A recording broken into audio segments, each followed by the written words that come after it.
Գյուրջան Կասկադ 60 ամիս փուլային վճարում բազմաթիվ առավելություններ։ Տիկին նախարար կներեք, դուք մի միտք արտահայտեցիք, ասեցիք պետությունը չի կարող բոլոր հանցագործությունների կանխման հետքերով գնալ։ Չէ, կանխման հետքերով չգնալ, կանխել։ Կանխել, դուք չեք կարծում սա վտանգավոր է, որովհետև կարող է սա վախի մթնոլորտ նույնիսկ առաջացնել երկրում, որ մարդիկ առիթավորվեն, որ պետությունը մեկ է ամեն ինչի հետևից չի կարողանում գնալ, լուծենք մեր հարցը։ Պետությունը ամեն ինչի հետևից պետք է գնա բացահայտելու նպատակով եւ պետք է բավարար ջանք գործադրի, որպեսզի կանխվեն, բայց օբյեկտիվ իրականության մեջ կկանխվեն բոլոր հանցագործությունները, թե ոչ, ինձ թվում է պատասխանը պարզ է։ Քաղաքացին ինձ թվում է միամիտ չէ, ժողովուրդ եկեք մեզ վարդագույն ակնոց կարծում եմ ոչ ոքի աչքերին չկա եւ քաղաքացիները ինչ Աստեն վարդագույն ակնոց չէ, վիճակ գուցե Տիկին նախարար տեսեք, քաղաքացիները չէ, հարգելի լրագրողը երեկվա իմ կարմիր պիջակի հետ կապված է դիտարկում անում, որը կարծում եմ ամենամեծ խնդիրն է այս ամենի մեջ։ Տեսեք, իհարկե պետությունը բավարար ջանք պետք է գործադրի, որպեսզի կանխարգելի հանցագործությունները եւ նաեւ մենք մշակում ենք առանձին ռազմավարություն, որը ուղղված է հենց հանցավորության թվերի նվազմանը եւ հանցագործությունների կանխարգելմանը եւ այդ առումով խնդիրը միայն դրված չէ իրավապահ մարմինների կամ ոլորտում քաղաքականություն մշակող մարմնի առջեւ, այլ խնդիրը շատ ընդհանուր է եւ խնդրի լուծման պատասխանատու նաեւ յուրաքանչյուր քաղաքացի է, ինչպես նաև շատ լայն սպեկտրի քաղաքացիներն են պատասխանատուները, սկսած մեր երեխաների կրթությունից, չգիտեմ, նախակրթական դպրոցից համապատասխան գիտելիքներ տալուց եւ այլն։ Այսինքն սա երկար եւ անընդհատ process է եւ քաղաքացին կարծում եմ խնդիր չունի իրեն անվտանգ չզգալու, որովհետեւ մինչ այս պահը ամեն դեպքում համատարած հանցագործությունների վերաբերյալ որևէ տվյալ մենք չենք ունեցել, իսկ առանձին դեպքեր եղել են, կան եւ ես քանի որ վարդագույն ակնոցների մասին շատ խոսեցի, չեմ կրում այդ ակնոցները եւ մարդկանց բնույթն ու էությունը հաշվի առնելով կասեմ, որ նաեւ լինելու է։ Տիկին նախարար երրորդ հանրապետության պետք է լինեն Տիկին Գալյանին չէ կարծում։ Փաշինյանը արդեն կարծես մեղավորության Ես չգիտեմ, չէ, քիչ առաջ ես նշեցի, որ քանի դեռ եւ քանի որ դեպքի հետ կապված մենք որևէ մանրամասնի չենք տիրապետում, հետեւություններ անել չենք կարող եւ հետեւաբար չեմ կարող ասել պաշտոնանկություններ կլինեն թե չեն։ Փաշինյանը արել է հետեւություններ, Տիկին։ Ես չեմ կարող անել հետեւություններ։ Վարչապետը հետեւություններ արել է, շատ լավ է արել։ Ես չեմ կարող հետեւություններ անել եւ այդ հարցի պատասխանատուն ես էլ չեմ, որ հետեւություններ անեմ։ Որ ամեն այսպիսի դեպքից առաջ Ազատի դեպքը, չգիտեմ, Սուրմալունես մեկը, Նիկոլ Փաշինյանը իր դիրքից ելնելով, չասեմ չարաշահելով, գնահատականներ է տալիս, որը կարծես ուղղորդում է իրավապահ մարմիններին, թե ինչպեսի ընթացք պետք է ստանա իրական գործը։ Ասեք ինչ գնահատական է տվել մեղավոր, միանգամից մեղավորներ է նշանակում։ Ազատի դեպքով էլ տեսարած, ասում չէ, սա պայթյուն է, այն մյուսը չգիտեմ դիտավորությունն է, վարկածներ է առաջ քաշում։ Որոնք ուղղորդվում են, վարկածը յուրաքանչյուր վարկած ապրելու իրավունք ունի։ Կներեք հազար անգամ, բայց եթե դա վարչապետն է ասում, կներես վարչապետն է ասում, դա Ես չեմ հիշում որևէ դեպք, որ առաջադրված վարկածները օբյեկտիվ իրականությունից շեղում ունենան։ Այսինքն, եթե մենք պայթյունի ձայնը լսել ենք, եղել է պայթյուն, ասել, որ եղել է պայթյուն, դա դառնում է վարկած։ Եթե Ազատի դեպքի հետ կապված վարչապետը մանրամասն ասում էր, որ վառարանն են փորձել վառել, բենզին են օգտագործել, դա ուղղորդում չի նախաքննական։ Մի բան էլի հարցնեմ, մեր կառավարման համակարգը կարծում եմ դուք լավ պատկերացնում եք, թե ինչպիսինն է։ Ներքին գործերի նախարարությունը ում ենթակայությամբ է գործում։ Ինչի մաս է կազմում, այսպես ասեմ։ Մի րոպե։ Ինչի մաս է կազմում, կառավարության, չէ։ Ներքին գործերի նախարարությունում քրեական ոստիկանությունը, որ կար կամ հիմա որոշ մասով գործառույթները մի րոպե։ Կամ նույն տեղեկությունները, որ կարող են համանման տեղեկություններ տրամադրվել օրինակ ազգային անվտանգության ծառայության կողմից, ում ենթակայությամբ է գործում։ Պարզ չէ, որ որովհետև օպերատիվ հետախուզական մարմինները իմ ենթակայության տակ չեն գործում։ Ես ոնց կարող եմ իմանալ տեղեկություններ ու ավարտել։ Եթե նախաքննություն է Ոնց է ինքը վարկած առաջ Մենք հիմա քննարկում ենք վարչապետը ինչը ոնց է անում։ Ես առաջարկում եմ իրեն ամեն անգամ հարցնել, ինչը ոնց է անում։ Տիկին նախարար երրորդ հանրապետության էջը փակել եւ Աղեմ նախկիններին գնա։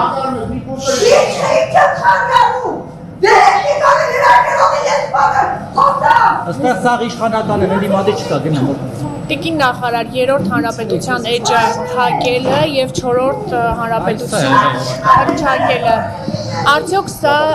քաղաքական թիմի ցանկությունները մի ամբողջ ժողովրդին որպես անհրաժեշտություն մատուցել չէ եւ ամեն 30 տարին մենք պետք է նոր հանրապետություն հռչակենք սա ճիշտ ձևաչափ կամ մոտեցում է Հայաստանի Հանրապետության Նախ ես ձեր հարցադրումը չընկալեցի այն առումով, թե ինչ է նշանակում ասել, պարտադրել քաղաքական թիմի ցանկությունները ժողովրդին կամ հասարակությանը։ Քաղաքական թիմը այն բանի մասին է, որ ուրվագծում է մոտեցումները, ամբողջացնում եւ ներկայացնում հետագա անելիքները, հետո նաեւ ծրագրի տեսքով։ Եվ մենք գիտենք, որ ընտրություններ են նախատեսվում եւ այդ ընտրությունները համապետական են, իսկ ընտրությունների արդյունքները որոշվում են ժողովրդի քվեարկությամբ։ Եթե ժողովուրդը չի ցանկանում ունենալ այնպիսի իշխանություն, որի մոտեցումների հետ համաձայն չէ, չի ունենա այդպիսի իշխանություն։ Այսինքն չի ընտրի եւ ասել, որ քաղաքական թիմը պարտադրում է ժողովրդին ինչ-որ մի բան, ի բնե սխալ է։ Ես ասում եմ արդյոք դա քաղաքական թիմի ցանկություն է ժողովրդին որպես անհրաժեշտություն մատուցելու ձև չէ, ոչ թե ասում եմ քաղաքական թիմը կոնկրետ ասում է իրական Հայաստանի գաղափարախոսությունն է հռչակել չորրորդ հանրապետություն է։ Այո, բայց մենք գնալու ենք ընտրությունների եւ հետեւաբար, եթե ժողովուրդը համաձայն չէ մոտեցումների հետ, տեսեք, չորրորդ հանրապետության հռչակման հետ կապված հարցերը, որոնք քննարկվել են կուսակցության համաժողովի ընթացքում, կարող են իրականություն դառնալ միայն ժողովրդի կամքով։ Այլ տարբերակ հնարավոր չէ։ Հետևաբար ես այդ առումով ձեր հարցը չընկալեցի։ Այսինքն ժողովուրդը պետք է որոշի։ Ասում եմ, որ չորրորդ հանրապետության վերջնակետը լինելու է նոր սահմանադրության։ Ես կուզեմ դուք բացատրեք ինչ է սա նշանակում Տիկին Գալյան։ Սա նշանակում է, որ գուցեև մեր պետության համար որդեգրվեն եւ ավելի թավ կերպով գրվեն այն սկզբունքները, որոնց հիման վրա գործելու է չորրորդ հանրապետությունը, բայց իրավական տեսանկյունից եւ իրավահաջորդության տեսանկյունից մենք պետք է վստահ լինենք եւ ամեն ինչ անենք այնպես, որ որևէ խնդրի առաջ իհարկե չկանգնենք եւ բացառենք դա։ Ինչ կետեր, օրինակ ինչ լինի, որովհետեւ երևա չորրորդ հանրապետության հաստատման Ես առաջարկում եմ ուղղակի սպասել, երբ համապատասխան փոփոխությունները կնախաձեռնվեն, մենք անպայման կկոմունիկացնենք դա։ Տիկին Գալյան, հնարավոր է թե խոսքը անկախության հռչակագրի հանել չհանելու մասին, դա որևէ կապ չունի այն տրամաբանության եւ մոտեցման հետ, որը դրված է այդ հայտարարության հիմքում։ Չորրորդ հանրապետության հաստատումը անկախության հռչակագրի պահել չպահելու հետ կապ չունի։ Իրականում կապ չունի, որովհետեւ անկախ նրանից անկախության հռչակագիրը կպահվի թե չի պահվի, դա պատմական իրողություն է։ Այսինքն երրորդ հանրապետությունը կարողացել է լինել միայն անկախության հռչակագրի շնորհիվ եւ դա պատմական փաստաթուղթ է, պատմական իրողություն։ Չորրորդ հանրապետության ստեղծումն ու անկախության հռչակագրի պահելը որևէ կերպ Չէ։ Տիկին նախարար կարող է մնալ, բայց համանadrությամբ չորրորդ հանրապետության Մենք անկախության հռչակագիրը պատմության էջերից չենք կարող ջնջել։ Իմ պատասխանը դա է։ Տիկին նախարար Դուք նկատի ունեք սահմանադրության մեջ հողում թե չպահելու։ Դա դեռ չենք քննարկել։ Սահմանադրության հետ նոր սահմանադրության եւ անկախության հռչակագրում նոր Ֆանատները այսինչ է։ հողումը պահել չպահել Նույնիսկ ասացի, որ դուք կներանաք։ Մեր թե ձեր։ Ձեր ֆանատն ընտի մատիների որին։ Եթե քաղաքացիներն ինչ-որ բողոք ունեն գուցե եւ չգիտեմ։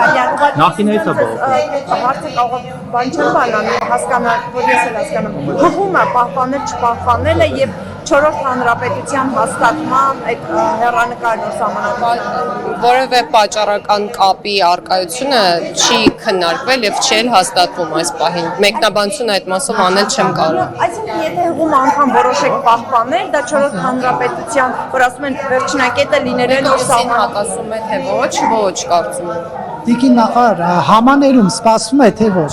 Քննարկում չի եղել այդ մասով։ Տիկին նախարար մի հարց էլ, չգիտեմ դրան